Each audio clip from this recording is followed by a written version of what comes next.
আমরা দেখতে পাই যেসব রাজনৈতিক দলগুলো থাকে এরা নির্বাচনের আগে একরকম কথা বলে, নির্বাচনের পরবর্তী সময়ে একরকম কথা বলে। আর একটা জিনিস হচ্ছে আপনাদের আমার বর্তমান যে আজকে আমার এখানে আসা পরে কি বলতে হচ্ছে, আমি প্রায় শুনেই সাথে সাথে বলছি যে হ্যাঁ আমি আসবো।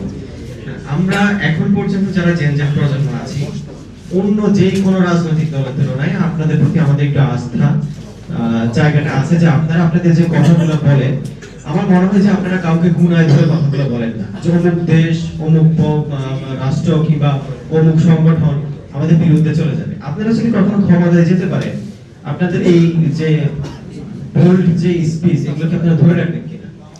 দেখেন, স্পষ্ট কথা, আমি তো আগে এই কথাটাই বললাম। যে ব্যক্তি, আচ্ছা ভাই মাইক কি হলো আবার? আমি তো আগেই বলছি, যারা মিথ্যাবাদী তারা মিথ্যাই বলবে। আমাদের সমস্যা এখানে, আমি বারবার বলি, যে ব্যক্তি চোর সে মায়ের নাকে স্বর্ণ চুরি করে, যে ব্যক্তি জালেম সে বাবার সাথে মায়ের সাথে জুলুম করে, আর যে ব্যক্তি চোর না সে 70 টাকাও চুরি করতে পারে, অভ্যাস নেই। যে ব্যক্তি জালেম না সে শত্রুর সাথে জুলুম করতে পারে না, কারণ অভ্যাস নেই। আমাদের তো মিথ্যা বলার অভ্যাসই নেই রে ভাই, ওয়াদা খেলা কোনো অভ্যাসই নেই, ছোটোবেলার তো শিখেই নাই। কারণ নবী আলী সালাম বলছে আলামতুল মুনাফিক সালাসা, মুনাফিকের আলামত চিহ্ন হলো 3টা। যখন কথা বলে মিথ্যা বলে, ওয়াদা করলে খেলাফ করে, যখন আমানত রাখে আমানতের খেয়ানত করে।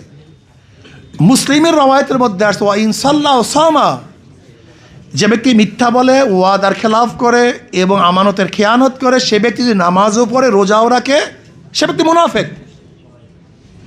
কাজে আমরা তো মুনাফিকদেরকে নির্বাচিত করেছি, কোনো মুমিনদেরকে নির্বাচিত করি নাই। তা আপনি বুঝবেন কিভাবে?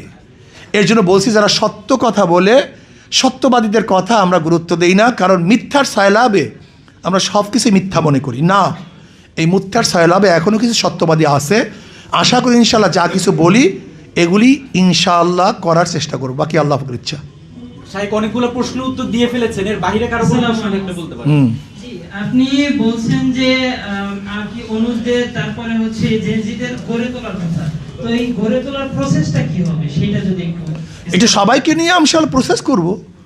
যেমন আপনাদেরকে ডাকবো, ডাকার পর আপনাদেরকে বলবো যে আপনাদের গড়ার বা আপনারা কী চান, কোন পদ্ধতি চান, কোন প্রক্রিয়া চান। আপনারা ছাত্র মানুষ, কেউ ছাত্রত্ব শেষ করছেন, এখন আপনারাই বলেন আপনাদের জন্য কোনটা সুবিধা হবে। এখানে দেখা যায় আমাদের হাদিবাজি ইনোসেন্ট ভোটারদের কথা বলছিল, অর্থাৎ যারা সাধারণত বাংলাদেশের রাজনীতি সবসময় করে না, শুধুমাত্র ভোটের পরিবেশ যদি সুস্থ থাকে তাহলে তারা গিয়ে ভোট দেয়। তো এই রকমের যারা লোকেরা আছে তাদের ম্যাক্সিমামের হচ্ছে যে সন্তানদের আর কি তারা এই রাজনীতি থেকে দূরে রাখে। তো তাদের যাতে আমরা সুস্থ রাজনীতি আর কি চর্চা করা শেখাতে পারি, সেজন্য আর কি প্রসেসটা কি? আমরা তো সেইটাই বলছি, আমরা নৈতিকতা শিক্ষার মাধ্যমে আমরা রাজনীতি করি। যেমন আমাদের ঈশা ছাত্র আন্দোলনের মূল দাবি হলো শুধু নেতা নয়, নীতির পরিবর্তন চাই। সাহাবাদের অনুসরণ, ঈশা ছাত্র আন্দোলন, রুহানিয়াত ও জেহাদের সমন্বিত প্রয়াস। আমরা তো আগেই বলছি রুহানিয়াত ও জেহাদের সমন্বিত প্রয়াস। আমরা এমন ছাত্র গঠন করতে চাই যেন আমাদের মুরব্বীরা ছাত্র সংগঠনে তাদের সন্তানদেরকে নিয়ে আসে। আমরা এইভাবে ইনশাআল্লাহ নৈতিকভাবে তাদেরকে শিক্ষা দিতে চাই। যেমন আমাদের এই ছেলেরা কিন্তু মাদ্রাসায় পড়েনি, আমাদের যারা ছাত্র আন্দোলন আছে অনেকেই মাদ্রাসায় পড়েনি, কিন্তু দেখা যায় আলহামদুলিল্লাহ আদর্শর দিক থেকে তারা 1 নম্বরে আছে। হ্যাঁ, সামনে। আসসালামু আলাইকুম। আমার প্রশ্নটার জন্য আমার পরিচয়ের প্রাসঙ্গিকতা আছে আসলে। আমি আহ্বান ইনকিলাব মঞ্চ বরিশাল বিশ্ববিদ্যালয়। হুজুর, আমার প্রশ্নটা হচ্ছে, আপনি যদি আল্লাহর অশেষ রহমতে সংস্কৃতি চান, আমরা দেখতে পাচ্ছি বর্তমান সময়ে হাদি হত্যার আজকে 56তম দিন, এখনো পর্যন্ত হাদি হত্যার বিচারের তদন্তটুকু ঠিকভাবে হয়নি। আমার মনে হয় বাংলাদেশে একটি খুন হওয়ার পরে বা হাদি ভাইয়ের মতো একটি মানুষের খুন হওয়ার পরে সেই হত্যার তদন্তটা পর্যন্ত হবে না। বাংলাদেশের প্রশাসন, বাংলাদেশের গোয়েন্দা সংস্থা, সর্বোপরি বাংলাদেশের সরকার এতটাও দুর্বল না। সম্মানিত সাহেব, আপনি যদি সংসদে যেতে পারেন, যেই কথাগুলো বর্তমান বাংলাদেশ সরকার এবং প্রশাসন বলতে পারছে না, করতে পারছে না, আপনি সেই কথাগুলো কিভাবে উপস্থাপন করবেন সংসদে? দেখেন, আমি আমার যোগ্যতা অনুযায়ী সংসদ উপস্থাপন করব, কিন্তু পাশ করার তো দায়িত্ব আমার না। আপনি দেখবেন আমি আমার সাধ্য অনুযায়ী উপস্থাপন করতে পারছি কি পারছি না, এবং হাদি হত্যার বিচারের জন্য আমি তোলপাল সৃষ্টি করতে পারছি কি পারিনি। আশা করি ইনশাআল্লাহ এ ব্যাপারে, হাদি হত্যার বিচারের ব্যাপারে ইনশাআল্লাহ আমি সংসদে জোরালো ভূমিকা পালন করব, যা ইনশাআল্লাহ আপনারা টের পাবেন ইনশাআল্লাহ। সম্মানিত সাহেব, তাহলে আমি ইনশাআল্লাহ নিশ্চিত হলাম আপনি সংসদে গেলে অবশ্যই হাদিউদ্দিন দিবেন। দেখবেন ইনশাআল্লাহ আমি কি করি, ওই জালেমদের চেহারা উন্মোচন করবে ইনশাআল্লাহ, জালেমদের চেহারা আমি ধরে ধরে ধরে ধরে, আমি তো যেমন তেমন প্লেয়ার না কিন্তু। আর আমার আসলে ব্যাপারটা কি, আমি কারোর মাথা নেই, কারোর পায়ের নিচে আমার মাথা নেই। আমি কারোর সাথে ধরা না যে অমুকের সাথে ধরা আছি, কথা বলতে আমার দুর্বলতা আসবে এরকম কিন্তু আমি না, আমার বাবাও না, আমার দাদাও না। আমরা কারোর সাথে চুক্তিবদ্ধ রাজনীতি করি না, কাজে আমাদের গলার স্বর অন্যর গলার স্বর এক হবে না। আমরা কারোর সাথে চুক্তি করে ছাড়াও পাই নাই, কারোর সাথে চুক্তি করে দেশেও আসি নাই, কারোর সাথে চুক্তি করে বিদেশেও যাই নাই, কারোর সাথে চুক্তি করে বেরো হইনি, কথাটা বুঝাতে পারি নাই। কাজে আমাদের গলার স্বর স্পষ্ট কথা আমরা বলতে পারবো ইনশাআল্লাহ, কোনো সন্দেহ নেই। হ্যাঁ, একটু বলি, এখানে আমাদের এক ভাই প্রশ্ন করেছেন, হুজুর আমি আপনার ভুল কাজগুলো তুমুল সমালোচনা করতে চাই, এই ক্ষেত্রে আমি আপনার কাছে কতটুকু নিরাপত্তা পাবো? গঠনমূলক সমালোচনা তো ভালো, গঠনমূলক, কিন্তু মিথ্যা সমালোচনা ভালো না। আমরা সমালোচনা মিথ্যা সমালোচনা, যেমন দেখবেন সমালোচনা কি করে, আমার বিরুদ্ধে একটা ওই যুগান্তরের একটা লেবেল লাগাইয়া পয়সার পত্রিকার এক সেরিকে দিয়া আমাকে হোটেলে দাঁড়া খাইছে। আমি দেখেন না এরকম, ওই কমনতে দেখছেন না? আচ্ছা বলেন, এটা কিন্তু মানুষ করতে পারে? এর সে বড় তোহমাত, এটা তো দৌড়া মারা উচিত। কোরআনের আদেশ অনুযায়ী কী মারা উচিত? দিয়া দিছে। মানুষ, সাধারণ মানুষ কীভাবে বুঝবে? আবার কি লেখছে, আমি সৌদি আরবে চুরি করে ধরা খাইছি। এগুলি কি কোনো মানুষের বিরুদ্ধে বলতে পারে? এগুলি কি সমালোচনা? এগুলো তোহমাত, মিথ্যা, অপপ্রচার। এই কয়েকদিন আগে দেখেন 400 কোটি টাকা সর্বনাইতে উদ্ধার হয়েছে, এই হেলিকপ্টার উদ্ধার করতেছে। কারণ একে কিন্তু মানুষ করতে পারে। আসলে বিশ্বাস করেন, কয়জন মানুষ অবৈধ আগে তো বোঝা খুবই কঠিন ছিল, কিন্তু নেট জগতে এসে বোঝা যায় কে বৈধ কে অবৈধ, আল্লাহ মাফ করুক। যাই হোক, সমালোচনা গঠনমূলক ভালো। আমরা রাজনীতিবিদরা গঠনমূলক সমালোচনা শুনতে পারি, সহ্য করি, পছন্দও করি, কিন্তু যেই সমালোচনা গঠনমূলক না, এটা কারোর জন্য করা উচিত না, করাও ঠিক না। নিজে গুনাহগার হবেন, তোহমাত হবে, আকবরুল কাবায়ের, বহুত বড় কবিরা গুনাহ, এটা করা ঠিক না। সমালোচনা করা ভালো, কিন্তু তোহমাত, মিথ্যা বলা ভালো না। জি, তারপরে আসসালামু আলাইকুম সাহেব, আমার একটি প্রশ্ন হচ্ছে যে যুবকদের বেকারত্ব এবং কর্মসংস্থান সৃষ্টিতে আপনি কি ভূমিকা রাখবেন? আমি তো আজকেও বক্তৃতায় বলছি, যেমন বেকারত্ব দূর করার জন্য আমরা তাদের কর্মসংস্থানের জন্য চেষ্টা করব। এর মধ্যে বহুত কাজ হতে পারে, যেরকম আমরা কিছু বেকারদেরকে একসাথ করে তাদেরকে ব্যবসায় লাগাতে পারি, নতুন নতুন চাকরির ক্ষেত্র তৈরি করতে পারি, বিদেশে যাওয়ার জন্য একটা ক্ষেত্র সৃষ্টি করতে পারি, কথা ঠিক না? এরকমভাবে উদ্যোগী বানাতে পারি, ছোট ছোট ব্যবসা সৃষ্টি করতে পারি। এরকমভাবে যদি আমরা একটা সমষ্টিগতভাবে কিছু কিছু যুবকদেরকে নিয়ে সুন্দর একটা ওয়ার্কশপমূলক কাজ আমরা সৃষ্টি করতে পারি, পথ দেখাতে পারি, তাহলে ইনশাআল্লাহ বেকারত্ব অনেক দূর হয়ে আসবে বলে আমি মনে করি। জি, তারপরে আসসালামু আলাইকুম, আমি মেহেদি হাসান, শিক্ষার্থী, বরিশাল বিশ্ববিদ্যালয়, বিদায়ী সভাপতি, বরিশাল ইউনিভার্সিটি ওপেন সোসাইটি। আমার দুটো কোশ্চেন আছে। প্রথম কোশ্চেনটা হচ্ছে যে আমরা জানি আমাদের প্রত্যেক দেশের অর্ধেকাংশ হচ্ছে নারী ভোটার। সো একটা খুব বড় প্রশ্ন আছে, রিসেন্টলি একটা ঘটনা ঘটে, সেটা হচ্ছে বরিশাল শিল্পকলা একাডেমিতে আপনার সাথে একটা টক শো ছিল, এবং এখানে একটা অংশের মধ্যে নিজেদের মধ্যে খুব বড় একটা প্রশ্ন আছে, কারণ আপনাদের প্রতি একটা অভিযোগ ছিল একজন নারী প্রার্থী যে আপনি আসলে ওইখানে সে উপস্থিত থাকা অবস্থায় সংলাপে অংশগ্রহণ করতে চাননি। সংসদে যেহেতু আপনি নির্বাচিত, আমরা বিশ্বাস করি যে আপনি নির্বাচিত হয়ে সংসদে যাবেন। তো এই বিশাল অংশ যে নারী আছে যারা সংসদে যাবে, বা হচ্ছে নারীদের জন্য আপনাদের পলিসিটা কেমন হবে, প্রশ্ন নাম্বার 1। আর প্রশ্ন নাম্বার 2 হইতেছে যে আমরা জেনজিরা যখন আন্দোলন করছি 24 গণঅভ্যুত্থান, আমাদের সবচেয়ে বড় আন্দোলনটা ছিল শেখ হাসিনার পরিবারতন্ত্রের বিরুদ্ধে বা মুজিববাদের বিরুদ্ধে। সো এই যে আমরা জানি যে আমাদের যে আপনি যেহেতু বীর বা সম্মানিত শায়েখ, আপনার পরিবার, আপনার বাবা বীর ছিলেন, সো এমন কেউ আছেন কিনা যারা যদি হইতেছে ইসলামী আন্দোলন বাংলাদেশের কেন্দ্রীয় নেতৃত্ব পর্যায়ে যেতে চান বা ইসলামী আন্দোলনের প্রধান হতে চান, আপনাদের পরিবার বন্ধার পাতে এটা কোনো বাধা আছে কিনা, বা এর ক্ষেত্রে পলিসিটা আসলে কেমন হবে? So, এই দুটো প্রশ্ন। আপনাকে ধন্যবাদ। আসলে সেদিকে ডিবিসি না, সে আয়োজন তো আমি করি নাই, সে করছে তারা। কাজে তাদের কাছে প্রশ্ন করে কে থাকবে কে থাকবে না, এটা আমাকে উপর হয়তো আপনি কেন প্রশ্ন করছেন। আর ওই মহিলাকে বলেন আমি তাকে বলছি কিনা, যদি আয়োজকরা কোনো সিস্টেম করে সেটা আয়োজকদের ব্যাপার, জবাব দেবে আয়োজকরা, সেটা আমি জবাব দিতে যাব কেন? নাম্বার এক। নাম্বার দুই, যে বলছেন পরিবারতন্ত্র, আমাদের মধ্যে আসলে পরিবারতন্ত্র বলতে আমরা কিছু বুঝি না। পরিবারতন্ত্র মানে পরিবারের আইন, তন্ত্র মানে কি? আইন। পরিবারতন্ত্র বলতে আমরা কিচ্ছু বুঝি না। আমাদের ব্যক্তিগত পরিবারের কোনো আইন কানুন তোমাদের উপর চাপাই দিয়েছি নাকি ভাই? আমাদের পরিবারের কোনো আইন নেই, কোনো কানুন নেই। সম্পূর্ণ প্রশ্ন ছিল, আমি শেষ করি। পরিবারের আইন বলতে পরিবারতন্ত্র বলতে পরিবার, গণতন্ত্র মানে জনগণের আইন, সমাজতন্ত্র মানে সমাজতন্ত্রের আইন, আর পরিবারতন্ত্র মানে পরিবারের আইন। আমাদের পরিবারের ব্যক্তিগত কোনো আইন নাই, কানুন নাই, এটা প্রথম মনে রাখতে হবে। বলতে পারেন হুজুর পরিবার থেকে যে আপনাদের বারবার লিডারশিপ হয়, আমাদের মধ্যে মজলিসে শুরা আছে, আমরা প্রতি বছর মজলিসে শুরা ডাকি। এই মজলিসে শুরার মধ্যে নির্ধারিত হয়, এর জন্য দেখবেন আমাদের আবারও পূর্ণবার অমুকে নির্বাচিত হয়েছে। তার মানে এই নয় যে আমরা আগের মতো বাস আর দ্বিতীয়বার নির্বাচিত হওয়ার দরকার নেই, এরকম না। আমাদের প্রতি 2 বছর পর পর নতুন নির্বাচিত হয়। বাকি ঘটনা হলো যদি আমাদের মধ্য থেকে নির্বাচিত হয়, এটা আপনার আপত্তি, তাহলে আমি বলবো নবী ইব্রাহিম আলাইহিসসালাম বংশে নবী ছিল কত? নবীর ছেলে নবী, নবীর ছেলে নবী, নবীর ছেলে নবী, নবীর ছেলে নবী, নবীর ছেলে নবী, নবীর ছেলে নবী। এর কোনো আপত্তি আছে? আপত্তি সেখানে না। আপত্তি হলো ইজা উসিদাল আমরু ইলা গয়রে আহলিহি ফান্তাজে সা, যদি অযোগ্য কোনো ব্যক্তি সে আমার পরিবারের বাহিরেও হয়, সে যদি নেতৃত্ব দেয়, এইটা হলো দর্শনীয়।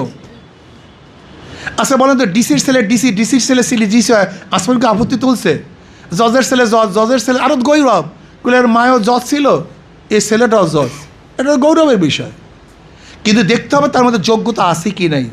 যদি যোগ্যতা না থাকে, সে যেই হোক না কেন, পরিবারের হোক পরিবারের বাইর হোক, তাকে ক্ষমতা যাওয়া ঠিক না। আর যদি পরিবারের মধ্যেও হয়, আর যদি যোগ্যতা থাকে, সমস্যা বলতে কিছু আছে বলে আমি জানি না, এবং কোনো দুনিয়ার আইনে আছে কিনা তা আমি জানি না। আচ্ছা, প্রথম প্রশ্নের একটা অংশ ছিল, যেহেতু আমাদের বাংলাদেশের অর্ধেক ভোটার নারী, so আপনি যখন নির্বাচিত হয়ে সংসদে যাবেন, নারীদের জন্য পলিসিটা কেমন হবে, এবং এই যে অভিযোগটা আপনার প্রতি করা হয়েছে যে আপনি আসলে সংসদে নারীদের সাথে বসবেন কিনা, এই প্রশ্ন। আচ্ছা দেখেন, নারীদের কি হবে যদি আমি ক্ষমতায় যাই, তখন আমার কাছে প্রশ্ন করবেন আপনি ক্ষমতায় গেলে নারীদের জন্য কী ব্যবস্থা করবেন। আর আমি যদি সংসদে যাই, তখন আমি সিঙ্গেল পার্সন, সংসদের একজন সদস্য, আমি সেখানে সংসদের আইন পরিবর্তন করব কিভাবে? সংসদের আইন পরিবর্তনের জন্য যদি আমার মেজরিটি, আমার সংসদ সদস্য আমরা হই, তখন আপনি প্রশ্ন করতে হবে, সে প্রশ্নের জবাব আগিয়ে দিয়ে কোরআন ও সুন্নাহ অনুযায়ী আমরা চলবো। কোরআন ও সুন্নাহ শরিয়া যেভাবে বলবে আমরা সেইভাবে বলবো, সেইভাবে করব। এখন এটা ব্যাখ্যা দেওয়ার সময় এখানে নেই। কোরআন ও সুন্নাহর ব্যাখ্যা কোটি কোটি, হাজার হাজার। এখন আপনাকে এই মূল 1 মিনিটের মধ্যে তো বলার কিছু নেই, শুধু এতটুকু বলবো যে আমাদেরকে জনগণ ক্ষমতায় বসায়, যদি জনগণ আমাদেরকে ভোট দেয়, আল্লাহ যদি কবুল করেন, তাহলে অবশ্যই কোরআন ও সুন্নাহ অনুযায়ী কাজ করব। কোরআন ও সুন্নাহ, আর যদি আমি একা যাই, তাহলে কোরআন ও সুন্নাহর পক্ষে বক্তৃতা করব। কোরআন সুন্নাহ বাস্তবায়নের জন্য চিল্লাচিল্লি করব। কোরআন ও সুন্নাহর আইন বাস্তবায়নের জন্য সর্বোচ্চ ত্যাগ করবো। কথা হলো এইটা। বাকি হলো বর্তমানে যদি আমরা ক্ষমতায় না যাই, তখন আমার উপরে যেরকম পর্দা ফরজ, প্রত্যেকটা মুসলমান মহিলার উপর পর্দা ফরজ। শুধু পর্দা কিন্তু মহিলাদেরও ফরজ না, পুরুষেরও ফরজ। আমি আমার ফরজ আদায় করব, সে তার ফরজ আদায় করবে। সে করবে কি করবে না সেটা তার ব্যাপার, কিন্তু আমি তো ফরজ আদায় করব। বাস এটা আমি শেষ করতে চাই যে নারী ক্ষমতায়ন বা এমপাওয়ারমেন্ট, সো এই জায়গা থেকে জাস্ট এই উত্তরটুকু চাচ্ছিলাম যে আপনাদের পক্ষ থেকে দেখেন, একটা কথা বুঝতে হবে, নারী ক্ষমতায়নের ব্যাপারে ইসলাম নারীদেরকে সম অধিকার না অগ্রাধিকার দিস। নারীদেরকে কি দিছে? অগ্রাধিকার দিস। এখন ক্ষমতায়নের ব্যাপারটা কিন্তু এক একজনের ধারণা অনুযায়ী এক এক ধরনের হতে পারে। এর জন্য আমরা মনে করি আমরা নারীদেরকে অনেক শ্রদ্ধা করি, সম্মান করে, অগ্রাধিকার দেই। সর্ববিচার আমরা নারীদেরকে বেশি অগ্রাধিকার দেই, এবং নারীরা মনে করি ইসলাম যদি ক্ষমতায় যায় সবচেয়ে বেশি সুফল অর্জন করবে নারীরা। ভাই আমার কিন্তু আর একটাই আছে প্রোগ্রাম, জোরে বলেন, শুনুন। ওই পিছনে ভাই। আসসালামু আলাইকুম সাহেব, ভালো আছেন আপনি? আল্লাহ আপনাদের দোয়া। আমি শিক্ষার্থী মোহাম্মদ নাইম ইসলাম, সরকারি বর্জমোহন কলেজ। আমার একটা প্রশ্ন, বিগত দিনে বরিশালে যারা ছিল তারা নির্বাচনী ইশতেহারে রাখছে যে জনবদ্ধতা নিরসন এবং রাস্তাঘাট যখন একদম পরিকল্পিত করা সেই রাস্তাঘাট কেবল ওয়াইফাই লাইন, গ্যাস লাইন, বড় বড় রাস্তা খনন করা। আপনি যদি নির্বাচিত হন, বরিশালের জনবদ্ধতা নিরসন, আর বরিশালকে বলা হয় আবর্জনা শহর, শহরের চতুর্পাশে অপরিষ্কার পরিচ্ছন্ন তাহলে এই শহরটা। তো যদি ক্ষমতায় যান, জনবদ্ধতা নিরসন এবং জনগণের যে রাস্তা খনন করা হয় এবং ড্রেন করা হয়, আপনি নির্বাচিত হলে পরবর্তী কি পদক্ষেপ নেবেন জানতে চাচ্ছি। দেখেন, আপনারা জ্ঞানী মানুষ, আপনাদেরকে অনেক কিছু বলার দরকার হয় না। একটা হলো সিটির আওতাধীন, আর একটা হলো এমপির আওতাধীন। আপনাকে অবশ্যই জানতে হবে, বুঝতে হবে, বরিশাল সিটি সম্পূর্ণ মেয়রের আওতাধীন। এটার বাজেট ভিন্ন, পরিকল্পনা ভিন্ন, এদের প্রশাসন পর্যন্ত ভিন্ন। আপনারা জানেন তো অবশ্যই, সিটির প্রশাসন ভিন্ন, এর বাজেট ভিন্ন, এর সব কিছু ভিন্ন। এরপরে যেহেতু আমার কনস্টিটিউশনের মধ্যে আছে, আমি যতটুকু সম্ভব চেষ্টা করব, কিন্তু এটা কিন্তু আমার আওতায় পড়ে না। এটা আপনার প্রথম বুঝতে হবে, যারা জ্ঞানী। এই জব কিন্তু আমি সবাইকে দিই না, আমি কথাটা বুঝাতে পারিনি। এই জব কিন্তু আমার সবাই এটা ভুল বুঝবে, সমস্যা হবে। কিন্তু ইনশাল্লাহ তারপরও আমি বরিশালের জন্য যতটুকু সম্ভব, যা বিগত দিনে যা করে নাই তার চেয়েও ভালো কিছু করার ইনশাল্লাহ আমি চেষ্টা করব। যাই হোক, আমি আমার বন্ধুদেরকে বলবো, মনে হয় প্রশ্নের জবাব এই প্রায়। আসসালামু আলাইকুম, আমি মোহাম্মদ আকাশ শাহ, শিক্ষার্থী, ঢাকা বিশ্ববিদ্যালয়। আমরা দেখতেছি সারা দেশে শরিয়া নিয়ে বর্তমানে আপনারাই কথা বলতেছেন এবং শরিয়া কায়েম করতে চান। তো আপনাদের সেই শরিয়াটার পদ্ধতিটা কেমন হবে এটা জানতে চাই, এবং আপনারা কি এক্সিস্টিং যে সিস্টেম, এটা কি এই রাষ্ট্রকাঠামো কি ভেঙে দিবেন, নাকি প্রচলিত যে নিয়ম আছে সেই অনুযায়ী আপনারা শরিয়াটা কায়েম করতে চান? দেখেন, শরিয়া কায়েম করলে প্রচলিত নিয়ম থাকবে না, প্রচলিত নিয়ম থাকলে শরিয়া থাকবে না। ভাই, এটা তো একটা কন্ট্রাডিকশন, এটা তো একটা পরিপূরক না। যদি শরিয়া থাকে, প্রচলিত আইন থাকবে না, প্রচলিত আইন থাকলে শরিয়া থাকবে না। শরিয়া আমাকে বলবে কিভাবে দেশ পরিচালনা করব, এটা আমাকে শরিয়াই বলবে। সুম্মা জাআলনাকা আলা শারিয়াতিন মিনাল আমরি ফাত্তাবি'হা ওয়ালা তাত্তাবি'হা আল্লাযীনা লা ইয়ালামুন। আল্লাহ পাক কালামে পাকের মধ্যে বলেন, হে আমার নবী, আপনাকে আমি যে শরিয়াতের প্রতিষ্ঠা ফাত্তাবি'হা, আপনি সেই শরিয়াতের অনুসরণ করেন। ওয়ালা তাত্তাবি'হা আল্লাযীনা লা ইয়ালামুন, কম বক্ত জাহেল মূর্খ যার ইসলামের দ্বীনের জ্ঞান রাখে না, তাদের আদর্শ নিয়ম নীতি অনুযায়ী আপনি চলিয়েন না। কাজী তোমাকে শরিয়াই বলিয়া দিবে তোমার কাজটা কি। আমি কথা বুঝাতে পারিনি ভাই। তোমার সংবিধানে বলে দিয়েছে তোমার কাজটা কি, এটা তোমার কানুন। ঠিক আমার শরিয়াটা কানুন। শরিয়া শব্দের অর্থ আইন। শরিয়া শব্দের অর্থ কি? আইন, কানুন, নিয়ম, বাস্তবায়ন, প্রয়োগ, এগুলি সবই শরিয়াতের অর্থ। রাস্তা, অর্থাৎ শরিয়া শব্দের অর্থ রাস্তা। তোমার এই রাস্তায় তোমাকে বাতলিয়ে দেবে তুমি কোথায় যাবা। কাছে কোনো ইশকাল নেই, প্রশ্ন নেই। হ্যাঁ, আমি আমি বরিশাল স্থানীয় ছেলে। তো আমার একটা প্রশ্ন হচ্ছে যে আমরা বিগত সময় থেকে এখন পর্যন্ত দেখতেছি যে বরিশালে তেমন কোনো একটা উন্নয়ন হয়, তো সেক্ষেত্রে বরিশালে একটা ইপিজেড নাই, বরিশালে একটা ওয়াসার নেই। আপনি যদি নির্বাচিত হন, আপনি কি এই যে আমাদের 6 লাইনের রাস্তাটা, এরকম আমাদের ইপিজেড বা একটা ওয়াসার আপনি এর জন্য সংসদে দাবি জানাবেন কিনা, এটা একটা প্রশ্ন। এবং আরেকটা প্রশ্ন হচ্ছে, আমাদের অধিকাংশ মা-বোনেরা কিন্তু আমাদের ভোটার বরিশালে। আপনি এই যে নারী বান্ধব তারা যে কর্মসংস্থানের যে জায়গাটা এবং তরুণরা যে কর্মসংস্থানের জায়গাটা, এটার জন্য আপনার কি ভূমিকা থাকবে? আমার নারীদের জন্য কর্মসংস্থানকে আরও মসৃণ, সুন্দর এবং নিরাপত্তামূলক ভিত্তিক এক কর্মসংস্থান করব। ভাই, আসলে আমরা যেটা ভুল বুঝি, নারীদেরকে ইসলাম কাজ করতে নিষেধ করে নাই তো। আমাদের গতকালকে আমার মেয়ে তোমার একটা বক্তৃতা করছে আমাদের এই বরিশাল ক্লাবে, শিক্ষিতা মহিলাদের কিনা। ও টপিক ছিল যে বর্তমান প্রচলিত মেয়েরা, নারীবাদীরা যে বক্তব্য দেয়, ইসলাম সেটার কিভাবে পার্টিসিপেট করে এবং কিভাবে সেটার জবাব দেয়, কিভাবে তাদের সাথে যুক্ত হয়, কিভাবে ভিন্ন হয়। আমি কথাটা বুঝাতে পারছি? অর্থাৎ ইসলাম নারীদেরকে যে সম্মান, যে মর্যাদা, যে ইজ্জত দিয়েছে, এইটা কোনো আদর্শ, কোনো নিয়ম, কোনো কানুন আজ পর্যন্ত সেখানে ধারে কাছেও যেতে পারেনি। এই তোমাদেরকে মনে রাখতে হবে, যদি ধরে নাও আমি নারীদেরকে সর্বোচ্চ সহযোগিতা করার জন্য চেষ্টা করি, তো এটা কি ইসলামের খেলাফ হবে? পর ইসলামে তো এইটাই পক্ষে। একটা উদাহরণ দেই তোমাকে। বাবা মা দুজন অসুস্থ, একটা ঔষধ বাবাকে খাওয়ালে বাবা বাঁচবে, মাকে খাওয়ালে মা বাঁচবে। এখন শরিয়াত কি বলে, কাকে খাওয়াবে জানো? মাকে। এটা মাকে প্রাধান্য দিছে। 2 মিনিট বস্তা।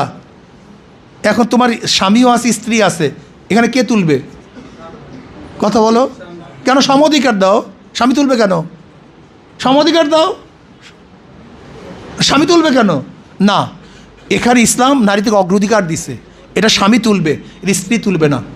আমি কথাটা বুঝাতে পারছি। এইভাবে দেখা যায় হাজারো জায়গায় ইসলাম নারীকে অগ্রাধিকার দিয়েছে। আমরা যেই প্যাসের মধ্যে পড়ে গেছি অলরেডি সংস্কৃতির মধ্যে, এইটাকে একটু প্যাসটা খুলতে সময় লাগবে।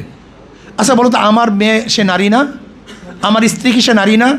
আমার মা কি সে নারী না? আমার ফুফি কি নারী না? তার বক্তব্য আর এই সমস্ত নারীদের বক্তব্য কি এক? তা তুমি নারীদের মধ্যে তো বক্তব্য ঠিক নাই, তা কোন নারীর বক্তব্য শুনবা, কোন নারীর বক্তব্য অমান্য করবা? এরও তো প্রশ্ন আছে।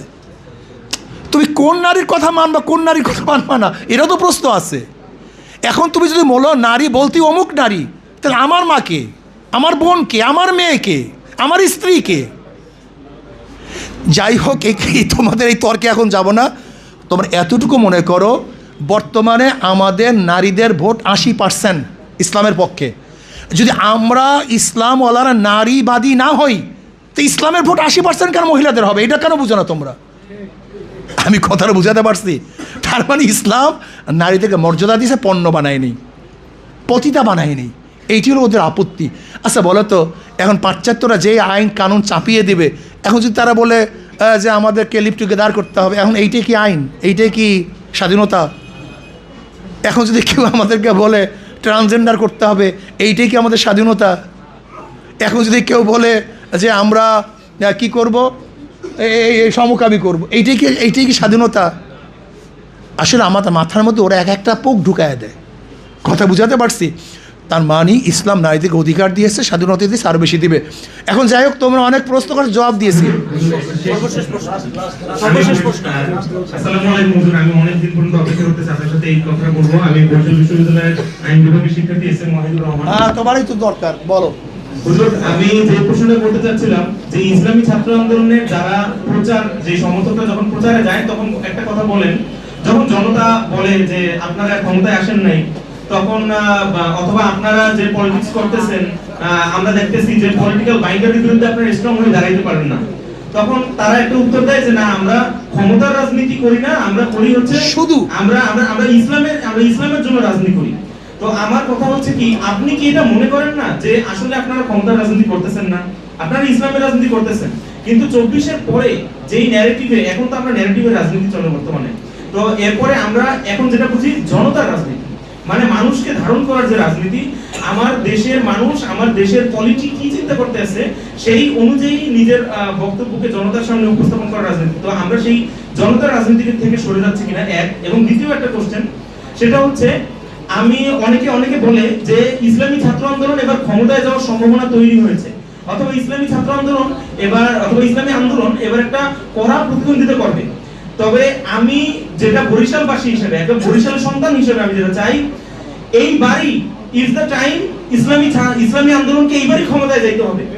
এটা বরিশালের মুক্তির জন্য এবং এইটা বরিশালের স্বাধীনতার জন্য। কারণ আমি বৈষম্য বিরোধী ছাত্র আন্দোলনের দায়িত্ব পালন করছি এই 1.5 বছর পর্যন্ত। আমি দেখেছি যত ধরনের চাঁদাবাজি, টেন্ডারবাজি, বাস স্ট্যান্ড দখল, যত ধরনের রাহাজানি, তার পিছনে যেই গোষ্ঠীটা ছিল, সেই গোষ্ঠী হচ্ছে চিরাচরিত দুইটা পলিটিক্যাল বাইনারির একটা বাইনারি। তো এইটার বিরুদ্ধে আমরা আপনার কঠোর গর্জন চাই, এবং একই সাথে আমরা চাই যে ফ্যাসিবাদ বিরোধী যত ঐক্য ছিল, তাদের ভিতর জনমনা থাকুক, তাদের ভিতর পলিসি ডেভেলপমেন্টের ডিফারেন্স থাকুক, তাদের ভিতর আইডিওলজিক্যাল ডিফারেন্স থাকুক। ইভেন আমরা দেশের জনতা যেটা চাই, এই জনতার রাজনীতি চাই যে আপনারা সবাই এক থাকেন। আমরা সেই আগামী 2 দিনে এই ধরনের কোনো ক্যারিজমেটিক কিছু দেখতে পাবো কিনা, এটা হচ্ছে শেষ প্রশ্ন। ধন্যবাদ। দেখো, ইসলাম যেইভাবে আমাদেরকে নির্দেশনা দেয়, আমরা সেইভাবে জনগণকে জাগ্রত করার চেষ্টা করি। জনগণের দিক নির্দেশ অনুযায়ী ইসলামকে আমরা জাগ্রত করার চেষ্টা করি। এটা তোমার প্রথম নেগেটিভটা বুঝতে হবে। আইন বিভাগের লোক, দেখো তুমি যখন বিচারে বসো, তোমার আইন যেটাকে কাভার করে তুমি বিচারটা সেইভাবেই করো। আইন যেটাকে কাভার করে তুমি কি বলো যে বেটা আমার আইন কাভার করে না। ঠিক আমাকেও জনগণের দৃষ্টি ইসলাম যেটা কাভার করে সেই অনুযায়ী দৃষ্টি ফিরাবার জন্য চেষ্টা করি। কিন্তু ইসলাম যেটা কাভার করে আমি কিন্তু সেটাকে গ্রহণ করতে পারি না। এটা তোমাকে প্রথমে নেগেটিভ বুঝতে হবে। আমার নেগেটিভ অন্যের নেগেটিভ এক না। কেউ যদি মনে করে, ধরে নাও, তুমি ধরে নাও, এখন যদি কেউ এখানে বলে হুজুর এখানে যদি উলাঙ্গ ডান্স দিতে পারেন, মেয়েদের নর্তকী নাচাতে পারেন, আমরা যুবক মানুষ, তাহলে আপনাকে সবাইকে আমি ভোট দেবো। যে এই নেগেটিভ তোমরা দাঁড়া করে, এটা আমি পারবো না, এটা অ্যাকসেপ্টেড না, কেন আমি ইসলাম এটা কবুল করে না, কি কথা ঠিক না? কিন্তু তোমরা যদি বলো হুজুর এখানে বিরিয়ানি যদি খাওয়ান তাহলে আমি ভোট দেবো, এটি ইসলাম কবুল করে। কথাটা বুঝাতে পারি নাই? দুই নেগেটিভের মধ্যে কিন্তু পার্থক্য আছে। বাকি হলো এই যে আমরা এইটা দৃঢ়ভাবে সবাইকে এই কথা বোঝাবার চেষ্টা করি যে আমরা ক্ষমতার জন্য রাজনীতি করি, ইসলামের জন্য রাজনীতি করি, তাহলে পদচ্যুত হবে না। কি হবে না? পদচ্যুত হবে না। আর যদি তোমার মাথার মধ্যে তুমি দাও ক্ষমতার জন্য রাজনীতি করি, তখন আদর্শ বিকৃত হয়ে যাবে, আজকে হোক কালকে হোক। এর জন্য আমরা আদর্শ ভিত্তিক রাজনীতি করতে চাই, আদর্শ বিবর্জিত রাজনীতি করতে চাই না। আল্লাহ আমাদের সবাইকে কবুল করে নেন। আচ্ছা যাই হোক, আমার বরিশাল্লা পোলা, এই বরিশাল্লা পোলা কইছে যে এইবার আমরা ক্ষমতায় যাইতে পারি, সেই কাজ করতে হবে। এইটাকে তোমরা সবাই চাও? এইবার চুপ রয়েছো তুমি কিন্তু দেখছি। এবং হুজুর আরেকটা কথা, আমরা জুলাইতে যারা রক্ত দিছি, আমরা আচ্ছা বাস কথা শোনো, যদি এই বছর তোমরা ইনশাল্লাহ চাও যে এই বছর চাঁদাবাজির বিরুদ্ধে, দুর্নীতিবাজদের বিরুদ্ধে, খুনি এবং লম্পটদের বিরুদ্ধে আমরা বরিশাল 5 আসনে ইনশাল্লাহ ঐক্যবদ্ধভাবে একটা বিপ্লব করবো, আন্দোলন করব, এইটাকে তোমরা চাও কি চাও না? যদি চাও ইনশাল্লাহ এবার সম্ভব, শুধু সম্ভব না, লিখে রাখতে পারো ইনশাল্লাহ। আমার অভিজ্ঞতা থেকে বলতেছি, যদি তোমরা সামনে থাকো, যদি তোমরা সামনে থাকো, যদি তোমরা নামো, তাহলে মিনিমাম কমপক্ষে এবার হাত পাকা 50,000 ভোট বেশি বিজয় অর্জন করবে ইনশাআল্লাহ। লিখে রাখতে পারো ইনশাআল্লাহ, লিখে রাখতে পারো। কেন আমি এই বিষয়ে কমপক্ষে অভিজ্ঞশীল, নির্বাচনের ব্যাপারে কমপক্ষে অভিজ্ঞশীল। তোমরা যদি ইনশাআল্লাহ নামো, আমি বিশ্বাস করি এই দুর্নীতিবাজদের বিরুদ্ধে আমরা আন্দোলন করতে পারবো ইনশাআল্লাহ, তোমরা জিততে পারবা। আল্লাহ আমাদের সবাইকে কবুল করে নেন। তোমাদের জন্য